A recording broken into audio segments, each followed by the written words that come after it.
A mesa vai na moderar Plácido Lizancos, este señor de aquí. Plácido defínese a sí mismo como cidadán arquitecto, que é algo que me gusta moito, pero xa di moito del. Pero, aparte de cidadán arquitecto, é mestre na Escola de Arquitectura da Coruña e foi o seu director de 2019 a 2023. Pertence tamén ao grupo de estudios territoriais dende onde investiga e actúa no dereito ao hábitat e nas injustizas espaciais e sociais. Darche as gracias por deixarte liar, que eres outro como o Quique que anda por aí que vos liades fácil. E na mesa van estar Mairez Bravo, do programa Somos a Cubillo, Brais Pérez Gómez, que é o coordinador do proxecto Habita Rural da ONG Ecos do Sur, Lucas Pardo, que é o portavoz nacional de Erguer Estudiantes da Galiza, e Andrea Pérez Prego, que é técnica do programa de inclusión residencial da Fundación Secretariado Xitano. Bueno, muchas gracias. Mi nombre es Mairez Bravo. Represento a Somos a Cubillo. Somos a Cubillo es un colectivo que nos conformamos en la ciudad de Vigo y lo conformamos personas que hemos estado o están en situación de vulnerabilidad. Estamos hablando de personas o familias, representantes de familias monoparentales o monomarentales, personas migrantes, como es mi caso, personas de color, personas que de una u otra manera, al reunirnos y hablar de temas importantes, porque todo inició como un proyecto comunicacional, pero se fue transformando en un proyecto más social y que nos ha llevado a donde estamos, a ser portavoces de la necesidad de visibilizar la situación o problemáticas que afectan no solo a población migrante, sino también a población local. Bueno, cedo, para no extenderme, cedo la palabra a Andrea. Bueno, son Andrea, son técnica do programa de inclusión residencial da Fundación Secretariado Xitano. Nos intervimos principalmente en Galicia, pois, coa poboación xitana, e facemos principalmente acompañamento no acceso á vivenda, pero sobre todo no mantemento da vivenda. Bueno, boa tarde, eu son Lucas Pardo, son o portavoz de Erguer Estudantes da Galiza, somos unha organización estudantil e actuamos pois a nivel de toda Galiza, en todos os niveis de ensino, e, bueno, atendemos todo tipo de problemáticas, non? Ou todo tipo de intereses, sempre defendendo pois, os intereses do estudantado, eso, en todos os eidos, e pois, nos últimos anos un dos principais ten sido precisamente a cuestión da vivenda, non? No caso estudantil, como estudantado da cidade da vivenda, os diferentes problemas que teñen que afrontar e demais. Bueno, nada máis. Bueno, pois nada, eu son Brais, que veño de Ecos do Sur, como ben decían. Eu veño sobre todo para falar do proxecto ou aportar a miña visión dentro do proxecto Habita Rural, que é un proxecto onde o que estamos traballando é para facilitar, bueno, pues, o acceso a unha vida completa, pero evidentemente a través da vivenda de persoas que están vivindo nas cidades en situación de vulnerabilidade, ao rural, onde, bueno, pues, se poden dar pues, unha serie de oportunidades bueno, pues, que non teñen nas cidades en ese sentido, non? Entón, veño pues, a aportar un pouquiño esa parte. Bueno, Ana Pardo. Sí. Eu xa non me presento. E a mí xa me presentaron, cidadán arquitecto, efectivamente. Bueno, moi ben, moitas gracias por estar aquí, moitas gracias por organizar todo isto, particularmente a todos os que estades aquí por a primeira fila. E un saúdo moi cordial a compañeros e compañeras da mesa. Ben, hoxe xuntámonos en un lugar moi especial. Non sei se o sabedes, pero esta sala foi durante décadas a Cámara Acorazada do Banco de España, en Santiago, é dicir, un espazo pensado para guardar riqueza, para protexer capitais e para xestionar valor económico. Hoxe, garda ouro. Este ouro que temos que se acaba de autopresentar. Por 1 hora e cuarto reconfiguraremos e resignificaremos este lugar como espazo para falar de outra riqueza moito máis fundamental, que é a xustiza. Porque, como sabedes, o instrumento que verdadeiramente combate a pobreza non é a riqueza, senón a xustiza. Bueno, acaban de presentarse, son 5 colectivos que colocan as persoas no centro, o que é maravilloso, pois este sistema que está aí fora, fora desta cámara acorazada é un sistema que tende a colocar aos colectivos que aquí representados fora do sistema. Traballan con persoas que viven ou diríamos que sobreviven nunha sociedade democrática, pero podríamos decir que é unha sociedade que construye un sistema democrático fallido, por enquanto hai tanta desigualdade, ese sistema non se pode chamar plenamente democrático. O obxectivo desta mesa é escoitar a quen acompaña no día a día a estes colectivos. Ben, empezamos e vou lanzar unha cuestión e é pedirvos que pola orden en que acabades de autopresentarvos, perdonade, un momento antes. Eu teño unha serie de preguntas prediseñadas para lanzarlles a eles e a elas, pero a sala tamén pode enviarnos as súas preguntas a través destes formularios que tedes por aí, vale, nesta carpeta que se vos deu, donde poñedes o voso nome e formulades a pregunta. En un momento dado, a mí me dá igual que poñades o nome. Se a queredes facer en plan anónimo, tamén me vale. Vale, e non la facedes chegar. Ben, decía que lle vou pedir a cada un destes colectivos que identifique con un pouco máis de detalle con respecto do que acabo de facer, cual é o seu ámbito de traballo, a xustificación da súa asistencia, o espacio físico no que actúa con un poquinho máis de detalle. Empezamos entonces, por favor. Bueno, como ya comencé diciendo... Sí, un poquito más detallado. Más detallado. Bueno. Realmente, bueno, decir Somos Acubillo, bueno, surgió como un proyecto, lo mencionaba, un proyecto comunicacional, pero luego al reunirnos hacíamos encuentros y nos reunimos para hablar de diversos temas. Al preguntarnos qué temas queríamos abordar o visibilizar, poner en la palestra de los medios de comunicación, el eje transversal fue la vivienda. Nos llamó mucho la atención, fue un espacio en el que pudimos interactuar personas migrantes y personas locales de la ciudad de Vigo. Entonces, nos llamó mucho la atención porque hablando de la población migrante, pensábamos que las barreras con las que nos encontrábamos era exclusivo de vamos a decir, de nosotros, por alguna otra razón, por situación administrativa o por no poseer nóminas o por el acento.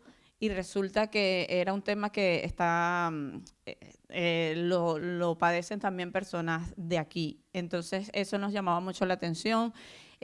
Básicamente, lo decía Ana en su intervención, el tema de los salarios. Poco a poco nuestro proceso se ha ido regularizando y ya pertenecemos a la parte productiva, trabajamos, sin embargo, destinar más del 50% de nuestros ingresos al alquiler de una vivienda, pues resulta muy difícil. Si eso lo sumamos, y estoy compartiendo historias que como dije, en nuestro colectivo lo observamos, si eso le añade, como es mi caso también, tengo todas las aristas, soy madre soltera, entonces además llamo para alquilar, ok, ya tengo nómina, ya tengo los recursos y resulta que no, el acento no va. Luego, en otro, bueno, pero solo eres tú, o sea, no va a haber otra persona viviendo allí, no. Entonces, mi hija y yo, no, tampoco. Entonces, lastimosamente sí nos hemos encontrado con muchas barreras en ese sentido, en el acceso a la vivienda. ¿Qué conlleva o qué escenarios vimos o compartimos en estos debates? Que bueno, nos lleva a compartir piso con otras familias que a la larga, cuando tenemos niños menores, pues ellos necesitan ciertos espacios o tienen ciertos comportamientos que a otras personas no les agrada y el rendimiento académico de muchos de ellos pues disminuye. Otra situación era que nos compartían, era que bueno, que lo que hacían era que estaban la mayor parte del día en otros espacios y no en el lugar. Y nos llamaba mucho la atención y bromeamos en nuestras conversaciones cuando decíamos que por lo menos en invierno en Galicia, estar en la calle como que no es nosotros queremos estar con mantita o en casa. Y cuando tenemos una convivencia inapropiada, pues es difícil. Entonces, bueno, esas son algunas de las cosas que nos compartíamos y bueno, tomamos la decisión de conformarnos como colectivo y sondear a ver si era un problema nada más nuestro, y sondeamos en la calle haciendo entrevistas y resulta que aumenta las experiencias estas que acabo de mencionar, pues se replican en muchas cosas, en muchos colectivos como estos. Hablamos de la población gitana, hablamos de los estudiantes que no les quieren alquilar, que no se pueden emancipar y todo eso lo encontramos. Nosotros aprovechamos cualquier espacio para ser portavoces de esta situación y que realmente se tomen las medidas que deban tomarse. Pues. Nosotros hemos ido a medios de comunicación, nosotros hemos realizado campañas informativas y campañas de este tipo, hemos tenido la oportunidad de pedir audiencias pues, con las autoridades en Galicia y bueno, nos han recibido, sin embargo, allí están, nos reciben pues.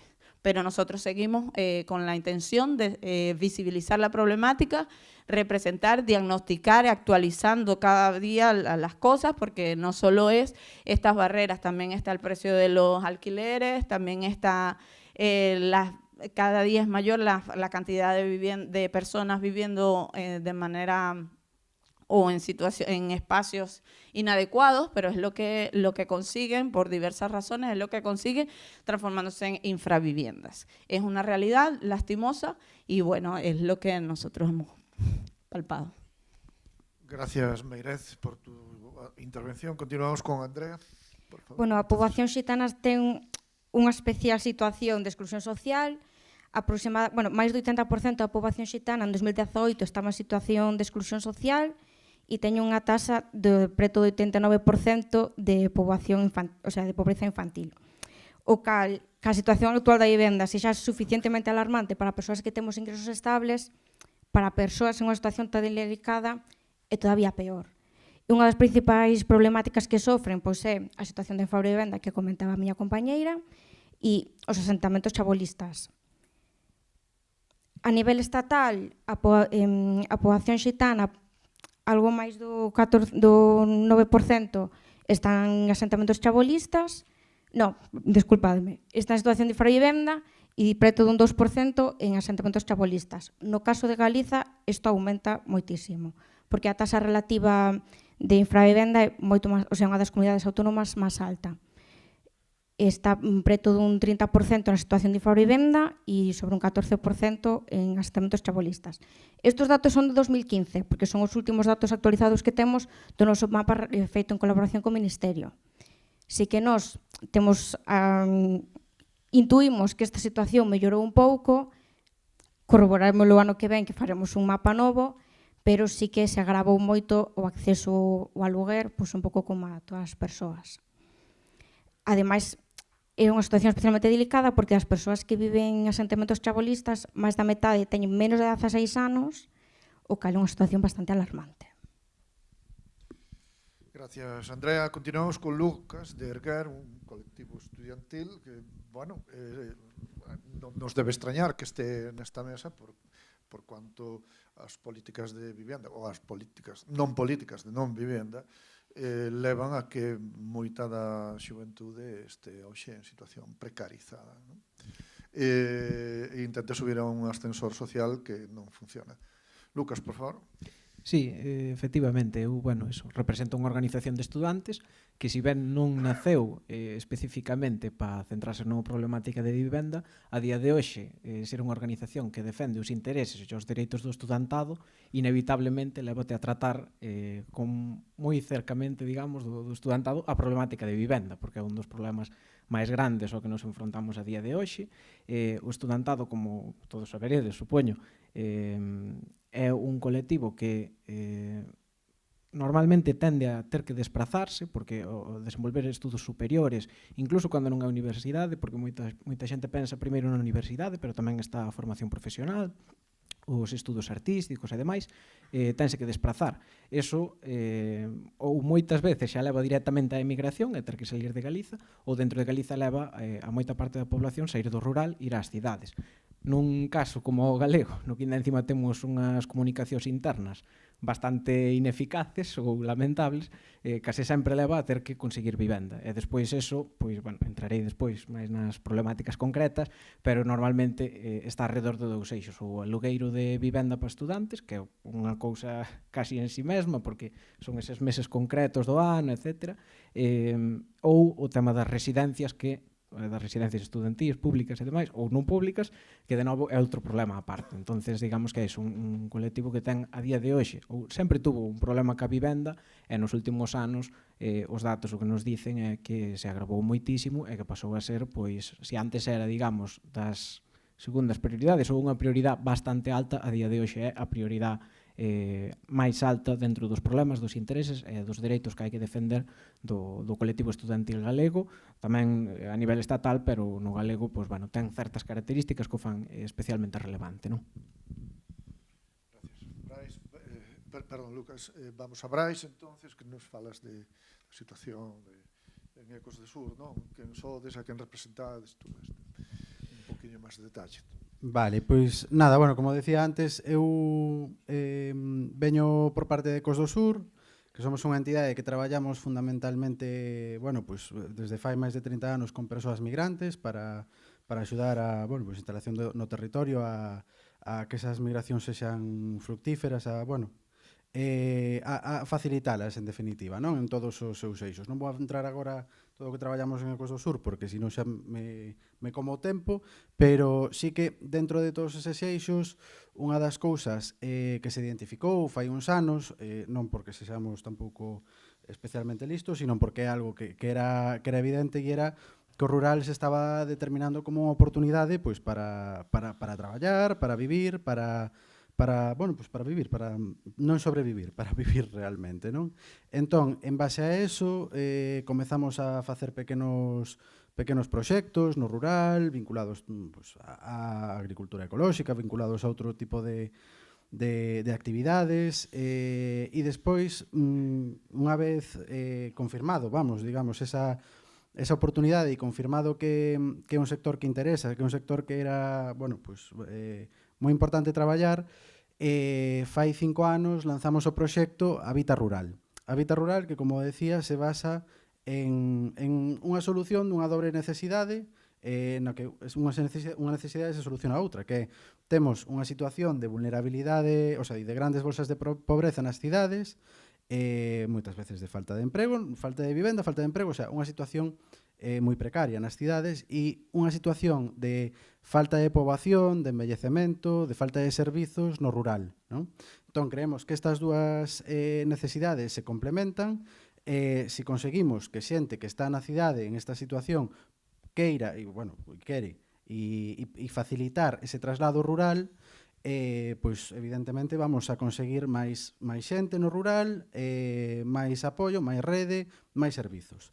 Isto, en base a esta premisa, comezamos a traballar en 2020 cun proxecto piloto na zona, bueno, na provincia de Lugo, zona de Sermá de Muras e Ourol, sempre cunha metodoloxía bastante clara que traballar nun territorio desde o coñecemento, cunha diagnose inicial, coa colaboración fundamental dos axentes que hai no territorio e que están traballando, non? Entón, ese primeiro acercamento vai ser sempre pois de ver que se está facendo no territorio, ver quen o está facendo e informarse e recabar toda a información e traballar a favor do que se está facendo e non en contra en ningún caso, non? Entón, despois desa primeira achegamento, pasamos a facilitar, digamos, esa incorporación de xente que identificamos previamente nas cidades, fundamentalmente a nos o que máis de onde máis nos ven xente é da nosa propia entidade e que a sede está na Coruña, ainda que traballamos en máis lugares, pero bueno, sí que é verdad que de onde máis se consigue trasladar xente. E despois, unha vez identificada, pois identificadas as necesidades do territorio a través desa diagnose, que aí sacamos un pequeno catálogo de oportunidades de emprego e emprendemento no territorio en base ás necesidades dese territorio, pois capacitamos, facemos unha formación ocupacional para a xente que queira trasladarse, pero unha formación non na Coruña, sino unha formación, nin na Coruña nin outra cidade, no territorio.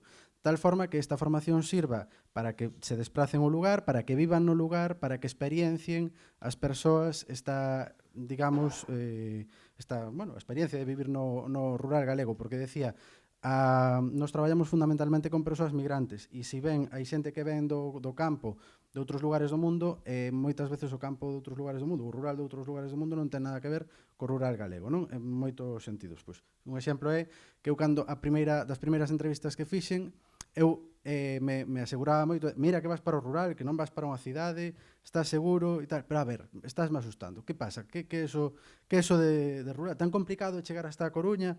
Pois mira, autobús ao día e vaiche levar o mellor 2 horas. Bueno, eu de onde veño me levaba a chegar á cidade máis cercana, estilo Coruña, pois me levaba o mellor 24 horas. E eu, bueno, vale, estás ben. O sea, un usuario que temos agora foi tamén unha situación graciosa, non? Vas ao rural, tal, entonces sí, pero a ver, que rural, explicamos un pouquiño o mesmo, non? Esta persona está na zona de Curtis, que é un novo territorio que estamos traballando agora, e dice, yo vengo de Siberia, andaba 15 kilómetros por la nieve para ir a la farmacia. O sea, perfecto, no estoy bien con el rural que me dices. Pois perfecto, non? Entón, en ese sentido, bueno, que me fun polas anécdotas, perdón, en ese sentido, seleccionamos eso, as persoas, formámolas, capacitámolas e a través desa inmersión facemos que facilitamos que experiencien esa do rural galego. Pois, sempre acompañando, dinamizando esa inserción no territorio e acompañando a inserción posterior, non? Acompañando a inserción no traballo e aquí un pouco a pedra angular na vivenda, non? Porque ata o de agora todas as cousas que vos dixen van funcionando, pois a verdade é que moi ben, hai emprego, hai boa acollida pola parte da poboación que recibe, pero o que nos falla é a vivenda, non? Pouco a pouco calculo que entraremos nos problemas concretos, pero bueno, así. Ana? Bueno, eu non teño xa moito máis que aportar de entidade, porque creo que xa dixen todo. Realmente a miña intención é se podo, e porque me convidastedes tamén a estar aquí na mesa, se podo ir aportando algunha cousa maiores das preguntas que seguro super interesantes Plácido nos traen como entidade. Creo que xa vos contei quen somos e onde estamos. Ben, moi ben, interesantísima esta lectura das cinco iniciativas. Creo que estamos entusiasmados, aínda que estou seguro que de unha maneira ou outra xa as coñecíamos, pero elas, oílas da vosa boca e oílas todas transversalmente, pois nos arma un discurso, non? Recoñecemos todas as barreiras cruzadas e persistentes que de unha maneira ou outra están aí detrás producindo todo este sufrimento. Quero destacar, e xa sei que teño un toque edadista, quero valorar moi significativamente a vosa xuventude, non? Como me gusta que en esta mesa a idade media sea prácticamente a mitade da miña idade. Isto realmente estimula e me fai pensar que o futuro é luminoso e radiante. Ben, continuemos, entonces, ahora sí que vos vou a pedir que produzcades a partir de todo ese coñecemento que tedes da vosa experiencia, que nos digades aquí, cada un de vos, algunhas problemáticas concretas. E a ser posible, para preparar o terreo da totalidade das xornadas, se pudera ser que nos identificardes dentro desas problemáticas concretas que xa se adiviñan no que levades dito, cuáles se corresponden a prexuizos, cuáles son problemáticas derivadas dos atrancos sociales deste sistema burocrático que nos construímos e cuáles se derivan da propia propia cobiza do mercado que está aí intentando meternos a man no peto a todas e todos. O sea, repito, enunciádenos, por favor, as problemáticas concretas que van desde Siberia hasta, como decíamos, hasta Vigo, e identificándoas a ser posibles en ámbitos sociales, administrativos e de mercado.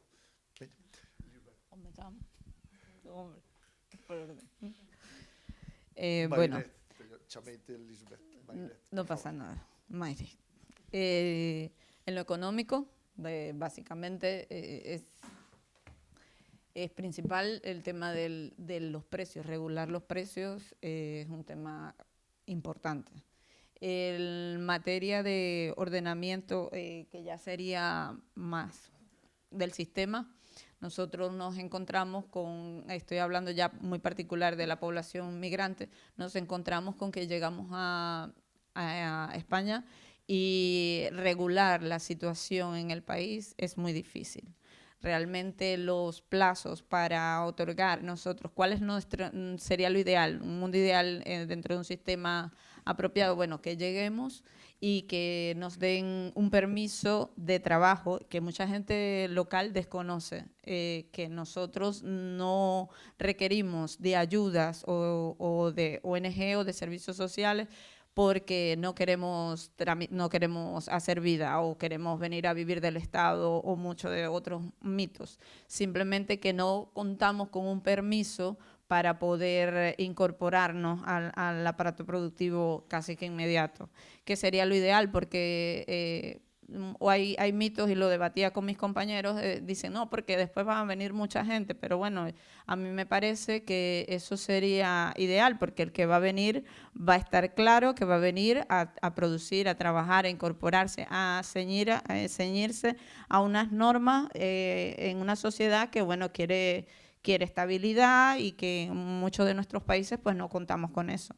Entonces yo pienso que bueno, allí sería lo ideal. No contamos con ese permiso de trabajo, los plazos pueden durar hasta 3 años y bueno, pues y en ese tiempo nosotros, como bromeamos mucho con Ana, tenemos la mala costumbre de querer dormir, querer vivir, querer comer, querer tener espacio. Y si tenemos niños, pues más todavía. Ellos quieren estudiar y es una mala costumbre.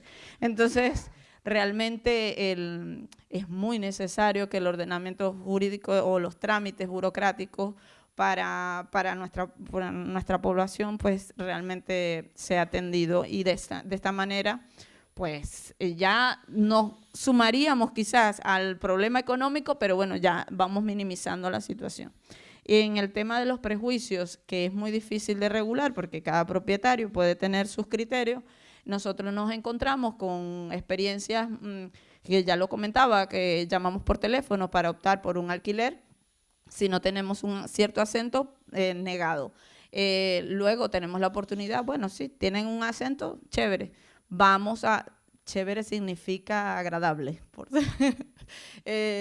Luego vamos a las entrevistas o a visitar la vivienda y si entra una persona de color, cualquier excusa es válida, pero no, ya el seguro me respondió, ya está alquilada y lo notamos. Entonces no se vale con tener papeles ni dinero, sino que también hay que tener cierto color. Eso forma parte de los prejuicios que nos encontramos y una experiencia compartimos también con una chica que fue por su interés, es lesbiana. Fue a la entrevista y con su pareja y la casera sencillamente no contaba con todo. Ella sí era blanca, tenía nómina, tenía todo, pero como era lesbiana, vamos a decir que solo tenía el cabello corto y no sé de dónde la señora concluyó y bueno, iba acompañada de otra chica, pues cualquier excusa es válida y realmente también. Entonces, bueno, son cosas que nos hemos encontrado con experiencias muy puntuales. Bueno, antes de pasar ya a palabra a Andrea, o moderador deixa de moderar e se convirte en parte, recordando que o goberno español, este non, bueno, este tamén, e os anteriores, estableceron un instrumento absolutamente vergoñento que se chamaba Visa Oro, o Golden Visa, que lle permitía a cidadáns extracomunitarios que invertisen no Estado español máis de €500,000 a alcanzar automáticamente a cidadanía española e a capacidade de voto e todo este tipo de cousas. É dicir, non só somos racistas, sino que somos clasistas. Naturalmente, a esas persoas que traían €500,000 non se lles preguntaba de onde os traían, simplemente se lles pedía a fe de que compraban unha propiedade en España e automáticamente na tapa do yogur aparecía de premio unha nacionalidade española. Perdón por deixar de ser moderador, paso a palabra a Andrea. Como che decía, recordo decir que nos falemos de problemáticas concretas aterrizadas en esos tres eixos, no? Social, administrativo e financiero deste mercado. Bueno, a nivel económico, como xa comentaba anteriormente, a falta de ingresos supón un límite clarísimo para poder acceder á vivenda.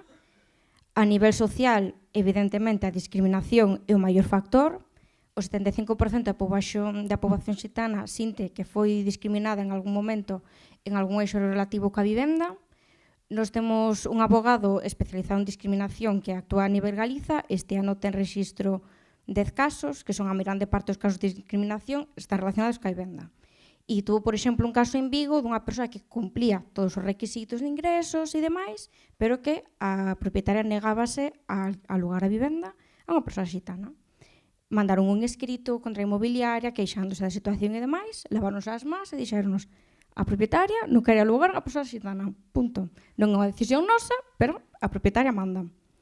E a nivel administrativo, as prestacións económicas relacionadas coa vivenda están pensadas para un perfil moi concreto. Persoas con ingresos estables, con capacidade de aforro, con capacidade para endeudarse e poder asumir unha hipoteca, e isto é unha realidade que dista moito das persoas de grande parte das persoas xitanas. E ademais, o padrón é un dos factores, bueno, como comentaba Ana antes, si ti non tes ingresos, non podes acceder a unha vivenda, e como non podes acceder a unha vivenda, non estás empadronado, non podes acceder a prestacións económicas, a unha prestación de aluguer, a un ingreso mínimo vital, a un DNI, incluso, e que para todo requiere un padrón. E todo pasa pola vivenda. E isto agrava todavía máis a situación de exclusión. Continuamos. Ben, Lucas. sí, nada, hai aquí problemáticas concretas do estudantado respecto da vivenda, pois tamén, de novo, supoño que sonan bastante, se non explico, e a subida constante dos prezos é unha cousa que o estudantado ten que ese alugueiro que cada vez se vai agravando máis ano tras ano. Despois, a situación concreta de como é un alugueiro estudantil, que son 9 meses ao ano concretos, e que se repiten un ano tras outro, pero eso crea, digamos, unha serie de problemáticas concretas que podemos atar a esa parte dos prexuizos, evidentemente nada comparado co que se mencionou antes, pero sí que se dan moitos casos, já nos teñen chegado moitos casos de estudantes que nos preguntan pódeseme negar un alugueiro por ser estudante? Hai xente que pregunta eso porque realmente pasa. Hai xente que chama moitos pisos que se alugan por internet, ofertas que hai, este tipo de cousas, chamas como estudante, quería mirar o piso este para ano que ven. Sí, sería todo ano, sería 9 meses, de setembro a xuño. Eres estudante? Sí, son estudante. No, nese caso nós para estudantes non alugamos, non? Evidentemente, nada comparado co anterior, pero tamén se dan casos así un pouco estrambóticos, non? Logo tamén hai problemática, eso non me quero estender moito, pero problemática co tema das residencias, que a residencia estudantil nin siquiera en todas as cidades. Nas cidades nas que hai aquí en Galiza, en todas menos unha, que é Compostela, non chega nin ao 1% do total de estudantes que hai nesa cidade, ou nos campos desa cidade. En Compostela, que é a única que supera ese 1%, cada vez descenden máis. En 2002 tiñamos, me parece que eran 1.400 vagas nunha residencia, que evidentemente nada en comparación cos 25.000 estudantes que había, pero bueno, eran 1.400 vagas en residencia, a día de hoxe estamos en 960, o sea, perderonse unhas 500, casi 600 vagas en 20 anos, pero que desas 500 vagas que se perderon, 200 foron nos últimos 2 anos, do 2023 para o 2025. Non hai expectativa de que vai a aumentar. Entonces, bueno, atopámonos eso con principalmente eses dous eixos, non? Unha parte económica, unha parte social. E logo iso revierte tamén pois, bueno, no que todos coñecemos, a expectativa de facer uns estudos superiores, evidentemente, hai moita xente que xa non o pode afrontar, e iso vese tanto no número de xente que cursa estudos superiores, que é unha cousa cada vez máis clasista, como na propia composición do estudantado. Que a ninguén lle extrañe se daqui a 20 anos esta situación progresa ou continúa nesta liña, se faz un enquisa do estudantado que hai ya a procedencia social, digamos, que teñen eses estudantes, cada vez terán que ser de clase máis alta, porque o estudantado que non pode afrontar estes gastos xa non estuda directamente. Entonces, unha vez que te estás afrontando que tipo de estudantado tes, o estudantado precisamente máis afectado por os problemas que estamos vendo xa non está aquí, porque xa non veu estudar. Entonces, bueno, eso sería un pouco, non me quero estender moito máis. Continuemos, pois.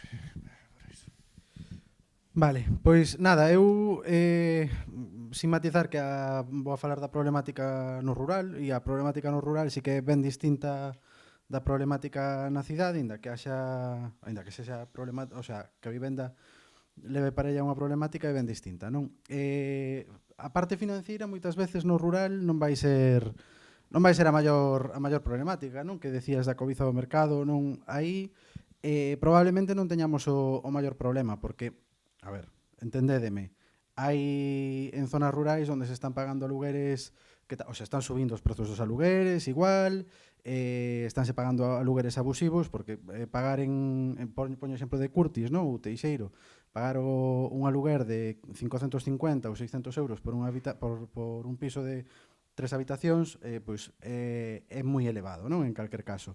Pero a problemática moitas veces non é esa, porque hai bastante vivenda baleira. O que pasa é que a problemática topámola en que esa vivenda baleira non está ou en condicións de habitar ou non está disponible en aluguer, está disponible única e exclusivamente para venda, ou directamente non está disponible de ninguna das formas, non? Por que? Por varias razóns, non? Pero situando tres, serían, pues, por un lado, a multipropiedade, ou seja, hai moitas vivendas no rural que son, pues, herdanzas de xente, bueno, pues, que está por diversos lugares do mundo e que ou non, pero non se levan ben e non a queren alugar, ou que sexa, a cuestión é que hai diversos propietarios e non se chega a poñer a vivenda no mercado. Despois, existe tamén unha elevada desconfianza, non? E, bueno, aquí comparto, xa non incido, pero comparto coa compañera todos os prexuizos que estaban dicindo, porque, bueno, nos, aínda que non, quero decir, eu non sei se é maior ou menor que na cidade, pero, desde logo, podo decir realmente que son anecdóticos os casos de que non se acepten a persoas por cuestións de raza, de orixe, no rural, no que nós traballamos, son anecdóticos, pero existen. Entón, sí que tamén hai un problema aí, pero sobre todo hai un problema de desconfianza hacia o aluguer en xeral, pois con todos os problemas que comentaban antes, non? Vanme destrozar a casa, non me van pagar, os ocupas, que en Xermade non o sabedes, pero hai ocupas, puf, o sea, está cheo.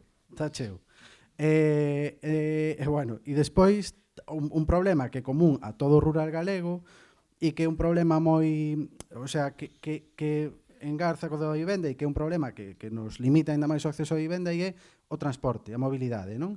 Que tamén falaba o compañero do problema de transporte precisamente en Galiza, non? Pois, claro, eu falaba antes do exemplo dun autobús ao día, pero que realmente un autobús ao día hai desde o centro, eu poño o exemplo de Xermade, non? Pero ni siquiera desde o centro, desde un bar de Xermade hasta Vilalba, e de Vilalba, bueno, pois xa te vas movendo a outros lugares, non? Pero se tú vives nunha aldea de Xermade, non hai transporte directamente, non? Dependes de bicicleta, ou de algún tipo de vehículo de motor que leva para ello unha necesidade de licencia de conducción. Estamos outra vez con a mesma problemática do colectivo co que nos estamos traballando, e se non nos permiten regularizar, non nos permiten ter carné de conducir. Entón, non podemos acceder a un vehículo, non, bueno, é un pouco problema que é un círculo vicioso, non, en ese sentido. Entón, por resumir, a problemática pois podese centrar en eso, na elevada multipropiedade, na desconfianza e, bueno, na falta total de servizos, centralizando nos transportes e na mobilidade, non, no rural. Bueno, ahora que Brais fala da acollida no rural, o morador deixa de ser máis unha vez moderado e vai a falar do seu pueblo, de Monforte, non? É dicir, como que hai, recordades todas que hai 2 meses unha decisión moito máis que discutible da Xunta decidiu depositar ou enviar, ou non sei como chamaríamos, a 80 menores en situación de desamparo a un edificio de Monforte de Lemos, un edificio que leva desocupado 15 anos, non? En un plazo moi breve, ese edificio, afortunadamente antes de que chegaran aqueles menores, foi atacado por unha banda, supoño que de descerebrados que pretenderon incendialo, dinamitalo, colocando bombas incendiarias no interior e no depósito de combustible de calefacción, que afortunadamente estaba vacío. Que conmovedor, que nos está pasando? Merecemos que nos conquisten os extraterrestres, non sei, en serio, que podemos decir de isto que se poda decir en público, vamos? Sin palabras grosas. Sin palabras grosas, por suposto. A ver, bueno, por unha banda, eu creo que hai unha clave en que foron unha serie de descerebrados ou de... Ainda non identificados. Ainda non identificados, moi ben, pero bueno, quero decir, creo que non é un sentir global dunha vila e nin dun pobo como o galego en toda a súa extensión. Nos tuvemos tamén situacións pois nos que pode haber algunha situación relativamente desagradable a hora da acollida, pero en xeral a inmensa maioría da acollida foi moi positiva. Pero tamén clave creo que desto é precisamente que acabas de ir o actor principal, o sea, a Xunta, me dá igual, a que elemento, a que estado da administración, que se de repente eu, sin moito acompañamento, ningún, non o sei, porque habería que coñecer o caso exacto, non? Pero se con un acompañamento cuestionable meto a un número elevado de persoas de unha orixe, pois, de outra orixe, con unha... Bueno, pois, o que falamos, non? Pois, simplemente cunha cultura distinta ou co que sexa, me dá igual, susceptible deste tipo de ataques, e de repente o meto aí, non fago nada máis, o sea, ou lanzo unha noticia de vou aquí a meter a non sei que, non fago nada máis, pois conleva todo este tipo de para min, de resposta de odio de dunha porcentaxe ou dunha parte da poboación. Pero nós, por exemplo, creo que clave do proxecto que nos levamos é que traballamos en pequenos grupos e traballamos como decía, cun acompañamento moi parello, moi, digamos, coa xente que acolle e coa xente que chega. Entón, nos unha das claves que temos é as actividades de dinamización e aquí animo as actividades de dinamización vinculadas a toda a parte de gastronomía, por exemplo, non? Que nos traballamos un montón con eles e é que se xuntan as persoas, por exemplo, un obradoiro que fixemos agora fainada de queixos. Había un compañeiro colombiano que traía a forma de elaborar queixos en Colombia e unha compañeira galega que traía a forma de elaborar queixos de forma artesanal en Galicia, non?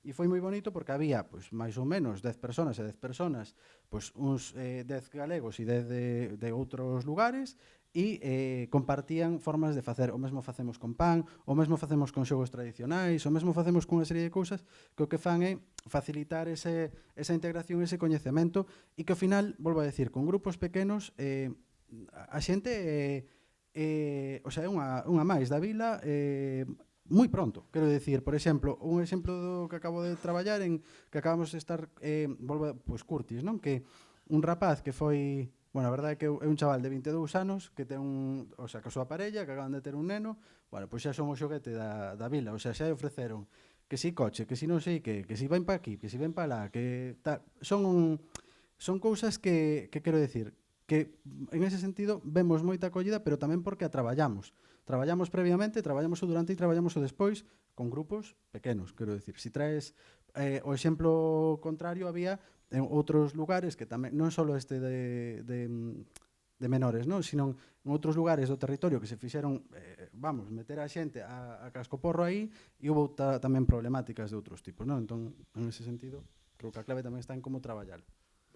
Antes de que empece a falar a Ana, recordo vos que tedes unhas tarxetas nas que podedes escribir as vosas preguntas e facer máis chegar aquí. Aproveitade que hai ouro hoxe sí nos antigos cofres do Banco de España.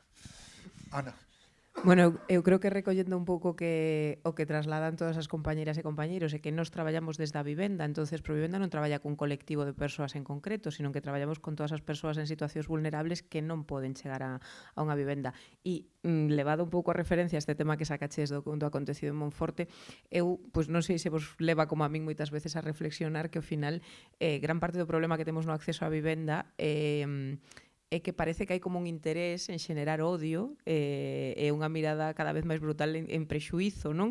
E isto é algo que percibo, porque como nós non traballamos cun colectivo en concreto, decía o Mairet, non? Quer decir, a poboación migrante cree que eles viven unha serie de cuestións por ser migrantes, pero cando de repente se sentan e falan ca poboación local que está en situacións tamén vulnerables, se dan conta de que non son a poboación, sino que é o sistema quen fai que realmente haxe unha problemática para acceder. O mesmo acontece ca poboación xitana, o mesmo acontece cos rapaces e rapazas novos. Entonces, é máis sinxelo poñer o foco no grupo de poboación que consideremos que poñer o foco no problema que hai de fondo.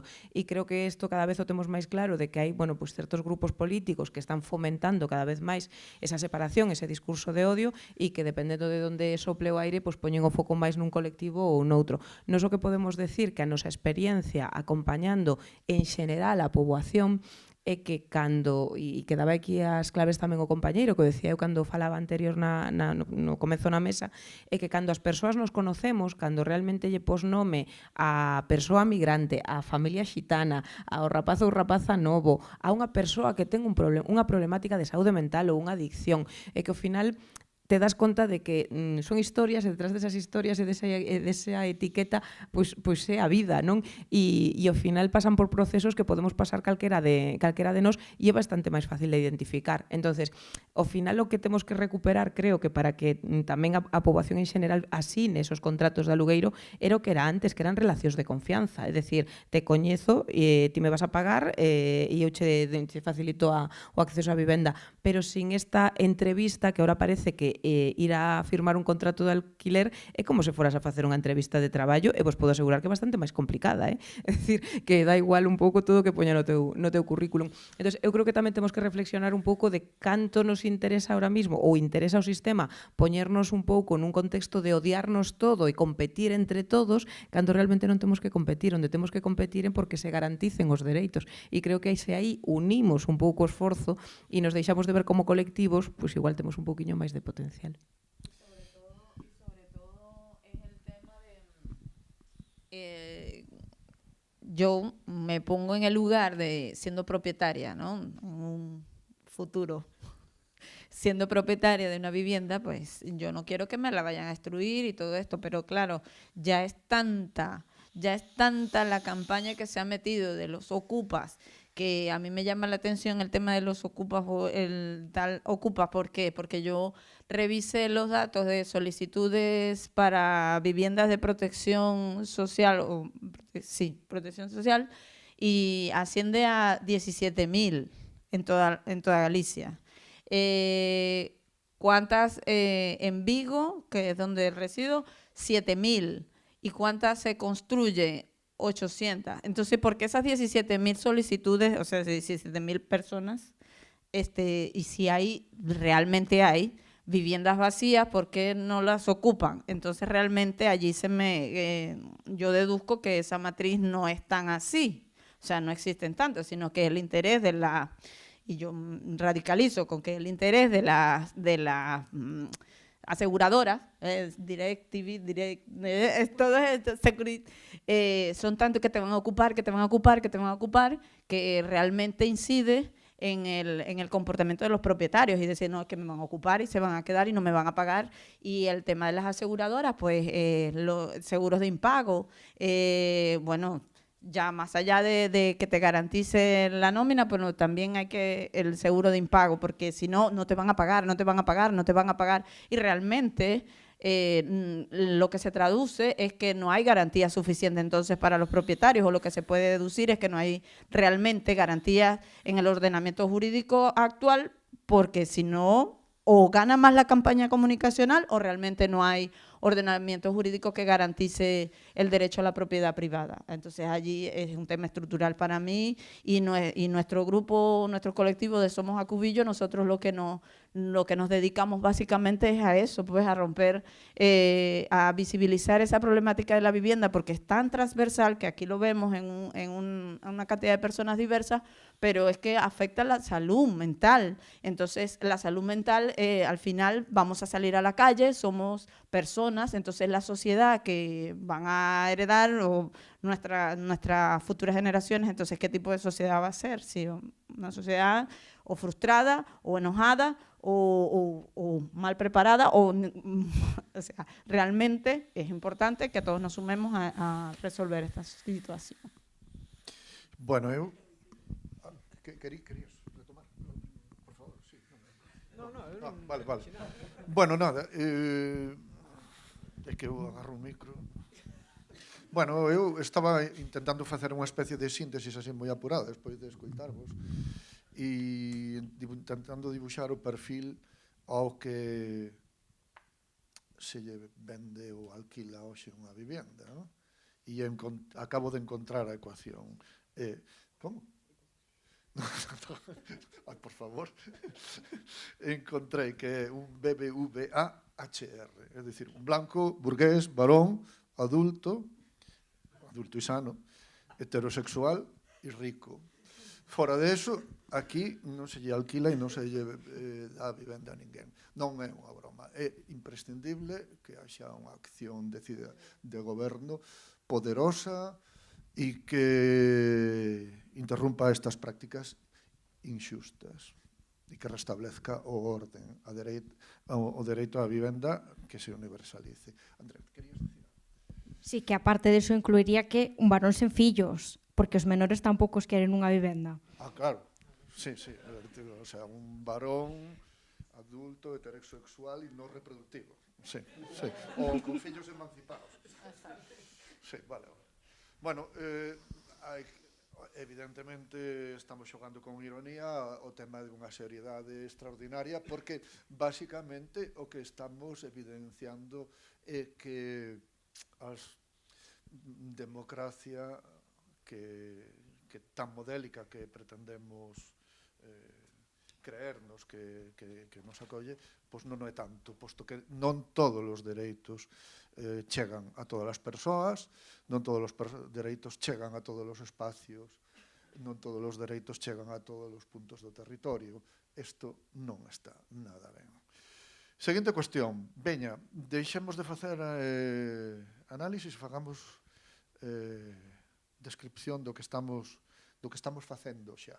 É dicir, unha vez que recoñecemos esta situación, que acabamos de dibuixala, que estades facendo cada un desde os vosos espacios? Bueno, yo creo que ya sí lo he dicho. Bueno, que estades facendo e que querríades facer... nun seguinte paso ideal. Siguiente paso ideal o medidas claves, podríamos irnos hasta allí. Bueno, nosotros identificamos como medidas claves a hacer. Se trata de regular o legislar acerca del parque de viviendas vacías, regular realmente y seriamente el precio de los alquileres o el de los salarios, uno de dos, porque estos van por un lado y estos van por otro, entonces no concordamos allí. Realmente también el parque de aumentar el parque de vivienda de protección social también es necesario, pero no solo aumentar el parque de protección social, sino también darle recursos a los servicios sociales, que son los que en primera mano reciben a toda esta población vulnerable que necesita viviendas, porque ir allí y encontrarse que no voy a tener respuestas, pues para nosotros es como seguir en el limbo. Entonces eso también es importante para nosotros. El tema de los pisos turísticos no es que no puedan existir, sino que realmente salga ya la decisión de que deben cumplir ciertas condiciones, porque de esa manera pues la población estudiantil o las familias pudieran tener más ofertas al momento de alquilar. Eso es una realidad. Si lo ven rentable, porque es así, pero mientras tanto están dejando a una población sin vivienda. Bueno, ya. Bueno, nos hai xa anos participamos en colaboración coas administracións públicas en programas de realoxo de asentamentos chabolistas en Penamoa e en Carqueixo, bueno, na Coruña e en Lugo. Actualmente, os nosos esforzos céntranse no acompañamento técnico no acceso na vivenda, pero sobre todo no mantemento, e formamos dos recursos que teñen disponibles, das prestacións existentes, dos seus dereitos, sobre todo cando xa teñen un contrato de aluguer, pois que o seu propietario non lle pode subir o aluguer dun ano para outro por 50 euros ou cuestións deste calado. E, ademais, acompañamento en situacións de discriminación, cando queren tomar medidas, poñer unha denuncia, unha reclamación ou o que sexa, pois informarlle dos seus dereitos e facer un acompañamento nesta situación, xa que tenden a ser persoas moi reticentes a tomar denuncias porque desconfían moito da administración, o cal é un problema porque non podemos ter datos reais da situación de discriminación real. Vale, pois pola parte de Erguer, nos o que facemos ou no que nos centramos a día de hoxe principalmente é en dous focos, digamos, ou dous eixos. Primeiro, en dar voz á situación, darlle voz ao estudantado, que o estudantado sexa consciente de cual é a problemática, de cuáles son os problemas detrás da problemática e de como facer chegar a súa voz, como organizarse, como conseguir presentar esas problemáticas en conxunto para que cheguen alá e se vexa como unha cousa que hai que resolver, non simplemente un problema que está aí e que hai que deixalo estar aí e que vai pasando. E os estudantes de Santiago nunca teñen pisos, pero bueno, que máis dá? Pois realmente presentar eso como un problema que está aí, que hai que resolver e que hai que prestarlle atención. E despois, pois, encamiñar o estudantado que ten esas problemáticas ou que quere organizarse en cuestións concretas de vivenda cara outras organizacións, outros colectivos que xa fan ese traballo, digamos, intentar xerar por aí esa vía de que o estudantado se movilice alrededor da vivenda e se faga esa cuestión da poñer en cuestión, digamos, tanto o sistema como as causas que están detrás desto, así como propoñer alternativas, non? Nos un pouco, logo si tal, xa entraremos nas propostas que temos e demais, pero, bueno, nos facíamoslo un pouco alrededor deses dous eixos que xa dixamos, que xa veño señalando todo o rato, porque son os que hai, que é o tema de alugueiros como tal, o que é o alugar un piso, e despois a parte das residencias estudantís, non? Entonces, claro, o noso obxectivo sería pois precisamente formar parte desa alternativa que hai que crear.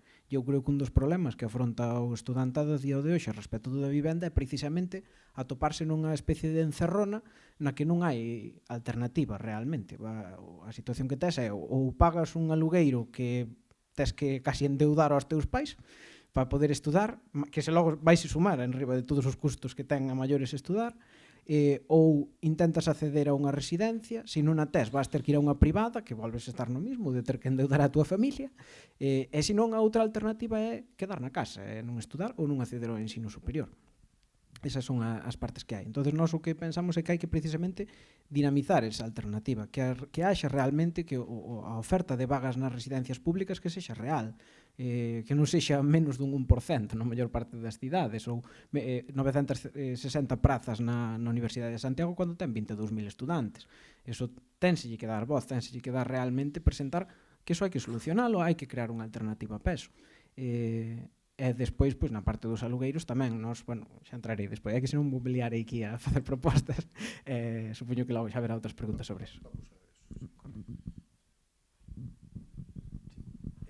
Nada, pois nos no concreto e no proxecto que estamos facendo é traballar pois un pouco o que falábamos antes, non? Na xeración desas relacións de confianza, ou seja, que xa o comentei un pouquiño antes, non? Pero facendo todas estas actividades para que a xente coñeza os novos habitantes, coñezan os habitantes originarios, digamos, do territorio e poidan realizar realmente ese poñerse nombre e ese, oye, pois eu a ti a Lugo porque te conozo, porque sí que unha das maiores problemáticas para cas vivendas que hai multipropiedade, xa decimos, non vamos a entrar siquiera porque hai tantas baleiras que non se alugan por desconfianza que temos de sobra para traballar aí, non?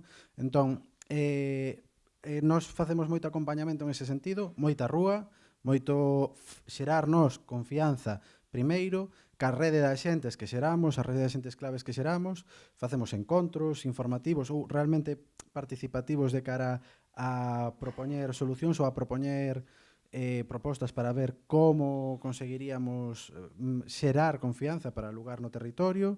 E, bueno, é moito, como digo, moito acompañamento e moito traballar para que se coñezan e para poder, eso, pues, xerar esa confianza, un pouco máis. Bueno, eu creo que no que estamos así como mirando máis no pequeniño, no día a día, e intentar acompañar pois desde diferentes programas a todas esas persoas que cada vez o teñen máis complicado para acceder a unha vivenda digna.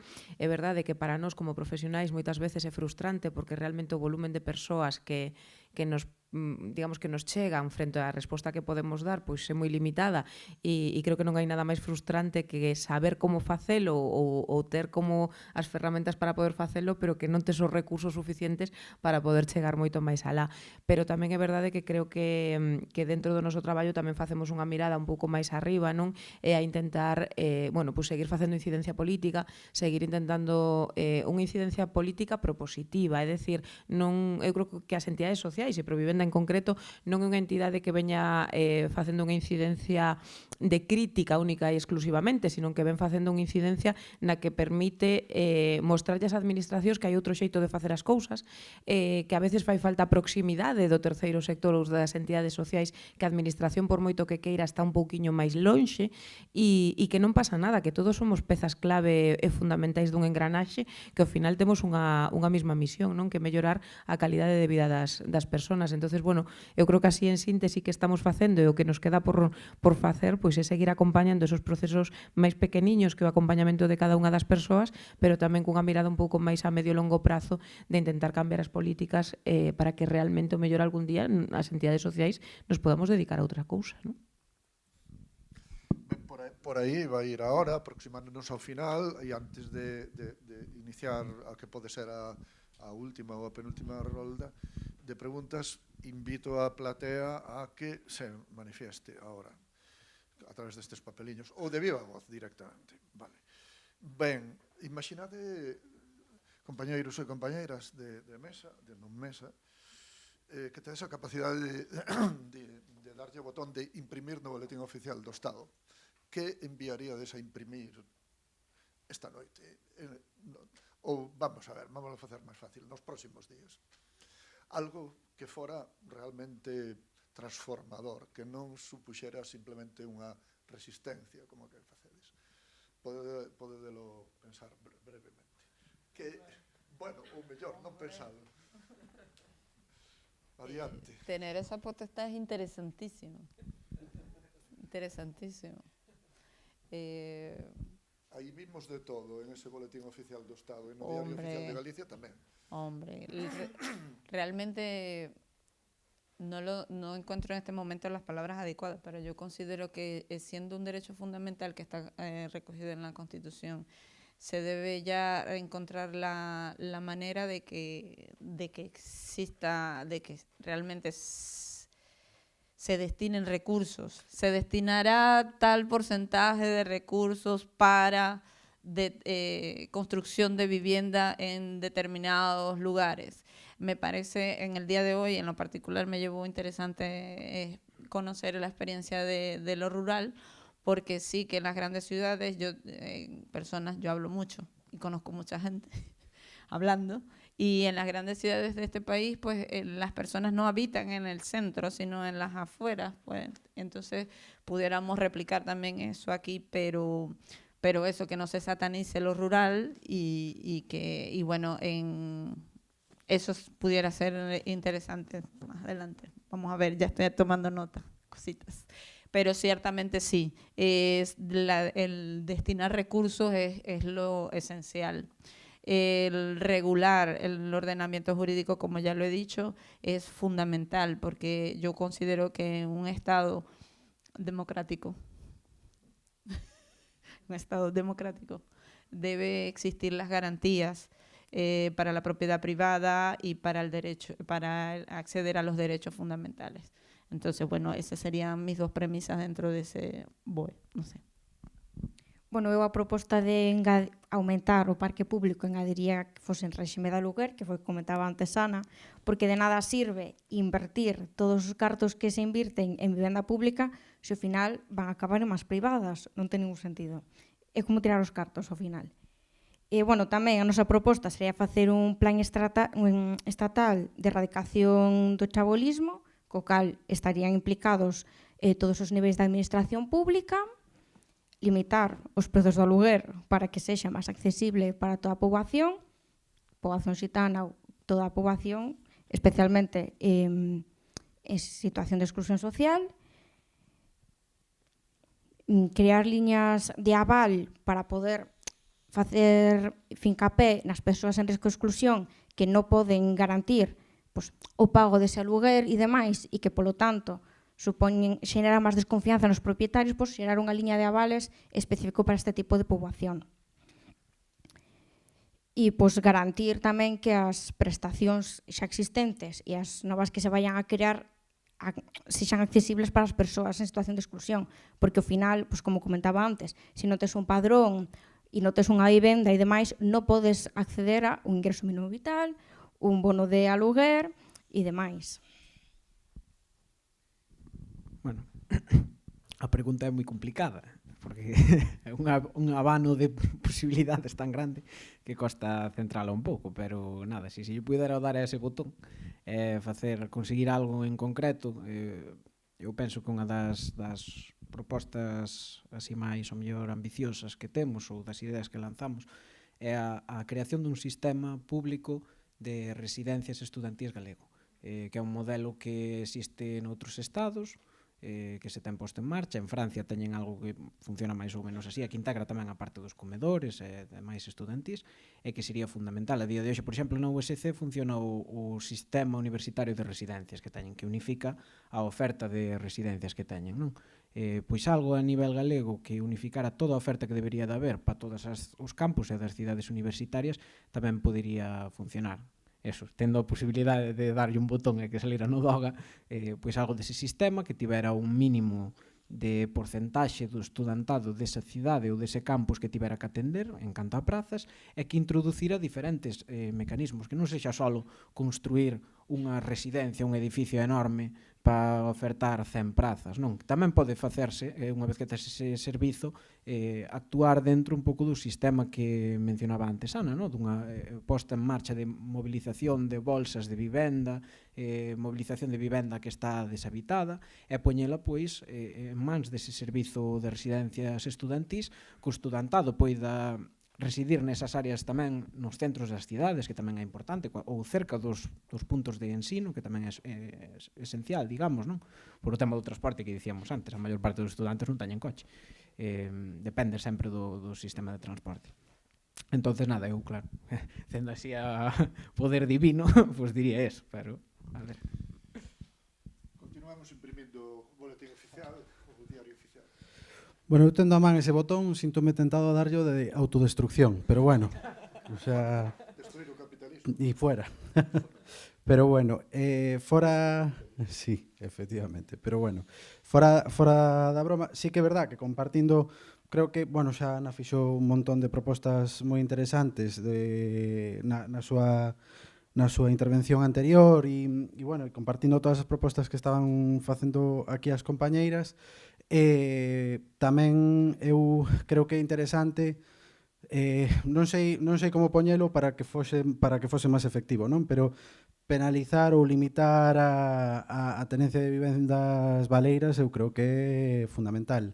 non? Xa non entrando na parte de incrementar o parque público, que estou de acordo, senón xa directamente, simplemente, ter vivendas mans privadas valeiras para min hoxe en día, e que a situación que hai vamos, non se podería, me parece unha barbaridade que se poda permitir eso, non? Entón, xa simplemente con eso, así por darlle a un botón, pois é un exemplo.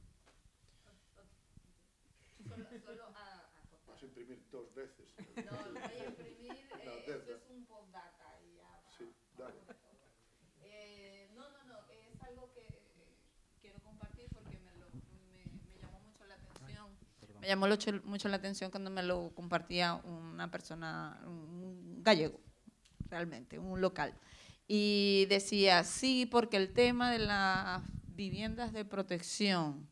Entonces, él trasladaba, él decía, bueno, pero que esas viviendas de protección, si las adquieren, vamos a decir, no sé, 50.000, no sé, 30, no sé, que las puedan comprar, ¿no? Que la persona que decida comprar, que no, que de verdad se regularice, que no pueda venderla en los montos que se venden, o sea, que comercialicen con esas viviendas, que se encuentre de verdad que se limite esa situación porque es una realidad y es de una experiencia que él me comentó que sucedió en Vigo, en Navia, y decía, no, pero es que la persona al final se vendió aquí porque entonces realmente no se la adjudicaron a una persona que la necesitaba, que no tenía dónde vivir, porque esa persona la vendió y se mudó a otra ciudad. Entonces, ese pedacito de regularizar, penalizar, pudiera decir, utilizar ese verbo, es necesario, porque esa letra pequeña es importante que se agregue en ese tema de protección. ¿A quién se le adjudica y cómo se le adjudica? Ana. Bueno, eu creo que xa os compañeiros deron moitas das claves, entonces vou a ser así como moi, non sei como denominalo, igual isto é como pedir, non sei, arcoíris e unicornios, pero eu creo que é algo bastante sinxelo. Eu, se pudese imprimir algo, xeneraría algo tan sinxelo como ao final estamos falando da vivenda e da vulnerabilidade, pois non sei, que quen nos goberna e que as administracións e esos espacios técnicos e políticos de creación que realmente se sentaran a construir dun xeito colaborativo común, de tal maneira que entendamos que para erradicar a pobreza temos que facer e traballar de xeito consensuado as políticas sociais, as políticas de vivenda, as de emprego, as de educación, e non ao final estar traballando constantemente en compartimentos estancos e con etiquetas como por colectivos. Quero decir, as realidades son sistemas que funcionan ou non funcionan e que despois hai responsabilidades en certas áreas, pero quero decir, somos personas que necesitamos poder acceder a dereitos. Entonces, eu voto en falta que realmente se xenere un órgano, un organismo que realmente obrigue ou fomente que se traballe dun xeito colaborativo e non que ao final estemos lanzando como propostas así aleatorias que non teñen o impacto necesario. Por pedir, Sí, bueno, é a base do tema, non? A vivenda é o sistema nervioso da sociedade, non? Organiza o territorio, organiza a actividade económica, organiza política social, decir, non é simplemente unha actividade económica máis como construir parafusos ou vender coches. Ben, estánme facendo xestos para que vayamos pechando, sobre isto é moi interesante, pero que ven despois tamén o é, hai que darlles espacio. Simplemente para pechar, 30 segundos, unha despedida. Cada un de vos. Nos vemos...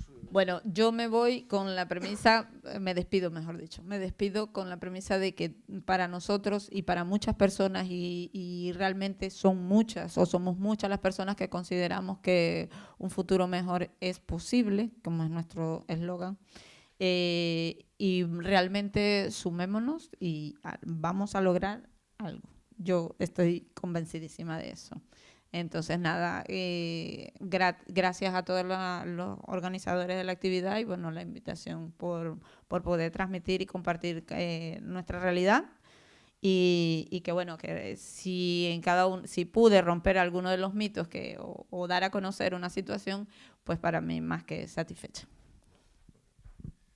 Bueno, simplemente comentar que a situación da vivenda é un problema estructural que ao final radica na propia concepción que temos da vivenda, que eu entendo que aquí todos damos por feito que a vivenda é un dereito que debería estar garantido, pero desgraciadamente sigue sendo vista como un ben de mercado e mentras isto non cambie vai ir acumulando cada vez e menos mans que o seu objetivo é enriquecerse a costa de un ben de primeira necesidade.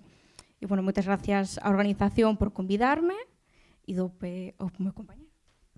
Bueno, eu segundo o que dixo a compañeira, despois a maiores nada, grazas outra vez por invitar, nada, sobre todo eso, escoitar o estudantado, escoitar o que vai facendo o estudantado, que ao final non é só un grupo de rapaces que anda por aí facendo cousas, é o futuro que temos como sociedade, é a xente que se está formando, e os problemas que moitas veces ten o estudantado son reflexo de problemas estruturais que hai e que afectan de forma especialmente grave aí. Nada, que a voz do estudantado hai que escoitala, darlle espazo como este, así que nada, de novo moitas gracias. Pois, nada, sumamos agradecementos á organización por convidarnos, ás compañeiras por escoitalas, porque a verdad creo que aportaron cousas para mí moi interesantes e que en algúns casos coñecía, en outros descoñecía, e agradezo moito, grazas tamén á moderación por momentos infiltrada, que creo que foi moi interesante, todas as aportacións. E nada, eu só tamén a modo de peche, pois, e desde a parte que nos toca un pouquiño no proxecto, hai un montón de cousas que se falaron aquí que ao mellor vemos complicadas ou que pouco podemos facer para conseguilas, pois ese botón, non, do BOE que é complicado que consigamos, pero hai outras moitas cousas que sí que se poden conseguir, non? E que eu creo que directamente con esa divulgación que podemos facer cada unha de nós no noso entorno de cara a pois romper un pouco eses prexuizos, esas desconfianzas e demais, creo que podemos facer e conseguir moito, cando menos coa vivenda no rural. Pero, bueno, entón, invítovos a cos vosos familiares, compañeiros e demais, que non se destrozan casas, que se paga sempre, que aluguen. Bueno, eu sumome de novo o agradecemento tamén igual cos compañeros e compañeiras. Eu creo que o que me levo daqui, igual que outros espacios os que se me convida, é o feito de que creo que vamos tecendo cada vez máis sinerxias, que cada vez vamos sendo pois un tecido máis forte, no que nos vamos escoitando máis, no que eu creo que me marcho con un estudiante, un rapaz novo que traslada que, pois esta idea pode funcionar e algo que desde o terceiro sector e o mellor non era consciente desta realidade que están vivindo outras persoas. Entonces creo que ao final o feito de ter estos encontros, de coñecernos, de darnos conta cal é a realidade na que estamos as diferentes persoas que de algún xeito ou outro todos podemos estar en momentos de maior vulnerabilidade, entendendo que ao final todos o que queremos é cambiar este sistema que non está funcionando, que non nos permite ter unha vivenda digna, que é a clave de calquer proxecto vital, pois, bueno, a min me sigue motivando, a pesar de que non son tan nova como plantexaba Plácido, me sigue motivando a creer que podemos cambiar, que podemos realmente cambiar as políticas e que posiblemente ou agardemos que ao mellor dentro de 10 anos haxa unhas xornadas como estas e a temática xa non sea o problema do acceso á vivenda, sino todas as medidas de éxito que se implementaron que fan que os resultados sexan moito máis motivadores. E é o que me levo daqui. Ben, eu teño que manifestar para pechar esta mesa, a mesa número 1 de vulnerabilidades. Teño que manifestar a miña cordial e sincera e profunda empatía co que fan e dixeron Mairez, Andrea, Lucas, Brais e Ana, e pechar con titular que o asunto que nos trae aquí, ou a conclusión que traemos aquí é que non fan falta ladrillos, o que fan falta é xustiza social. Moitas gracias e non vos vaiades moi lonxe que isto continúa.